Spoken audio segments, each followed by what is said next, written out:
Ooh, that looks tasty. Welcome, folks. Today, the Hungry Gamer is back with another game review, and today we're talking about Tome, the Light Edition.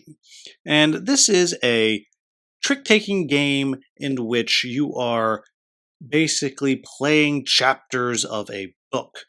And you will be playing usually in teams, 2 versus 2, though it is possible to do 1 versus 1 or in a 3-player variant, though I'm going to be talking about the main way of playing, which is the teams version. In other words, these 2 players against these 2 players.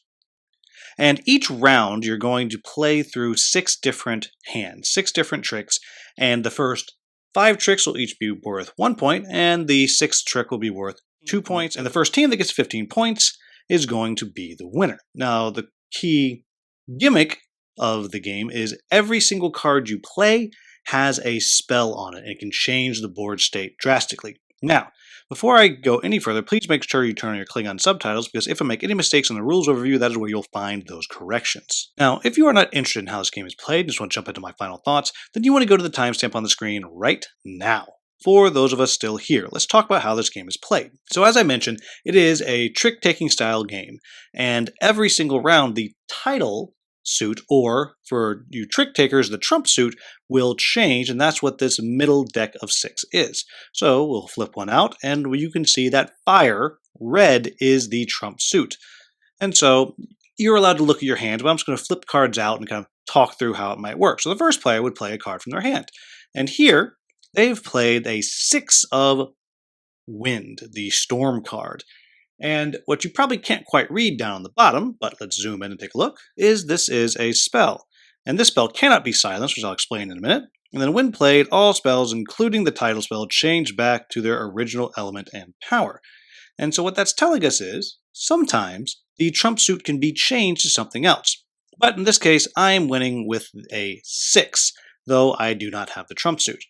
The next player will go and they'll play, and they've played one of the light cards. You'll see the white border. Now, what's special about these is that they do not count as one of the core suits, and if it ever comes out as the title suit, it means there is no trump suit for that round. And all of these cards have the same power. In this case, they are always the most powerful suit other than the trump suit. So right now, this suit is beating this here, even though the number is the same. Now, this brings up the next thing that I need to point out. And in this case, the power gets to activate. But had they played another wind card, purple, because they followed suit, they continued the chain, they would get to activate their spell ability. In this case, they played a light card, so nothing happens. But let's go over to the next player here, who flips out the 5 of fire. So they have played the trump suit, but you'll notice they did not follow suit. This one is basically a skip step, so their power is silenced. The power does not happen. But they are now winning because they have the 5 of the trump suit, and even though these are 6s, they are now winning, which is great for this team here. And then we will go to this last card right here. And I mentioned that because this player here did not follow suit, that their power did not activate. Now, however, because they broke the rules already, it's now a free-for-all. So this player here can play absolutely any card that they want, and the power will activate even if it does not follow suit here. And as a reminder, currently the 5 of fire is winning, even though it did not get to activate its power, which was this card gains 2 power. So we flip this one out here, and we have Irrigate, which is a 4 of water.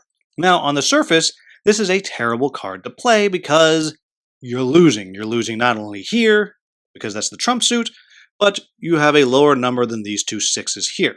However, let's look at what the power does. So you'll see it says when played, and if this spell is the weakest, which we just determined it was, the title spell changes its element to water. In other words, even though this is the weakest spell, it just changed the trump suit to water, meaning it is the winner, which brings us back to this original card, which had this card been played after this one, this would have made this revert to fire. So this means that this team here, they win the trick, and they would get 1 point, and we would then flip a new trump card. In this case, it is light, meaning there is no trump for the round, and we move on just as before until one team gets to 15 points and is winning by at least 2.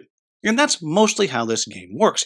There are several other suits that you can get to replace some of the various elements that you have here, as well as light. There's ways you can vary up what your deck composition is, but that's how this game works. So, what do I like about this game?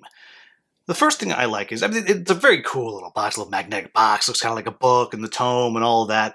And so I like that. The next thing that I really like is I like the modular nature of it. Now, to really get that modular feel, you have to have a little expansion, but I don't know, I think to get everything all together is like 20 bucks, so it's not a lot of money anyway.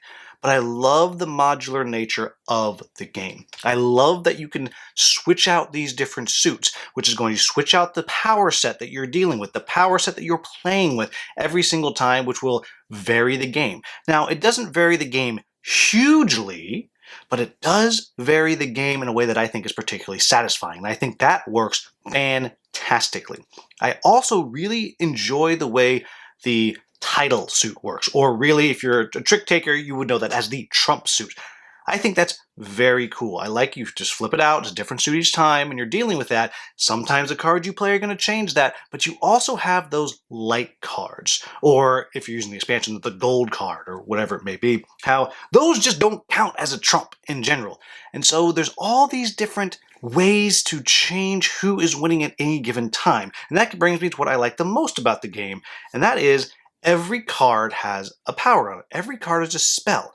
And I love that. It takes what feels like a kind of a normal trick-taking game and adds an element of chaos to it, which I really like. I love that every card you play can do something. And along with that, I really, really appreciate the way that the first person who doesn't follow suit is silenced, meaning their spell doesn't activate. But once the rules have been broken, the rules are broken. It's a free-for-all, and anybody else can play whatever they want. So it becomes a real hard decision that you have to make. Am I going to break the chain? Because that's going to open up something for the other team's player next to you, but it's also going to open up all the options for your teammates. And that, I think, is probably the most clever part about this game. So, what are my quibbles with the game? The first one is, really, you need to play it at 4. I've played the 3-player variant, and I recently taught some people the 3-player variant at a convention, and I liked it. It was fun. But really, the only thing you're doing then is this kind of survival. You lose that teamwork aspect of it. So it works at 3, but I think it works best at 4. And so really, this game is a 4-player game. That's really where I think it shines the most. Now, and you can play it 2-player, you can play the head-to-head, and it works, and it's interesting, and the spells, but if you're not getting 4 players, if you're not getting these cards changing the board state for everybody around, and not knowing if my changing the board state now is going to come back and bite me in the ass later on, you're missing out on a very strong, fun part of the game. And then the only other thing I'll say is, there's a lot of reading you have to do, because until you've played the game several times, every time you get your hand of cards, you're going to have to stop and read them. What do these spells do? What does the light cards or the gold cards do? How do I use those? Which means if you're used to playing trick takers, it's going to feel like a longer experience than you're used to because you have to read all of these cards. So there you have it, folks. That is Tome. I'm pretty high on this. This is one when I did the little demo at Origins, I was like, oh, that's pretty cool. I want to check this out. And I played a few games, and some of the people I played with weren't really high on it. They didn't like all the reading and stuff, but I really dug it. And I think for someone like me, that is hit or miss on trick-taking games. I don't love them. I don't dislike them. There's some that I enjoy a lot. But it's hit or miss on trick-taking games, but really enjoys the chaos aspect, enjoys feeling like I have some power over the game. I really dig this game. This is one that is going to stay on my shelf, small box, will not always be in my backpack because, you know, who am I playing with? But is one that I will play decently regularly, I think, moving forward, and is one that I'm really glad that I checked out. So if you're someone like me that likes your chaos and likes the trick-taking cooperative experience, then this is one that you should probably be checking out. So there you have it, folks. As always, if I've made any mistakes in the rules overview, please let me know in the comments with the timestamp so I can get that into Klingon subtitles. If you found this video useful, please like, subscribe, share, maybe become a channel member. As always, thank you so much for watching. Have a wonderful, wonderful day.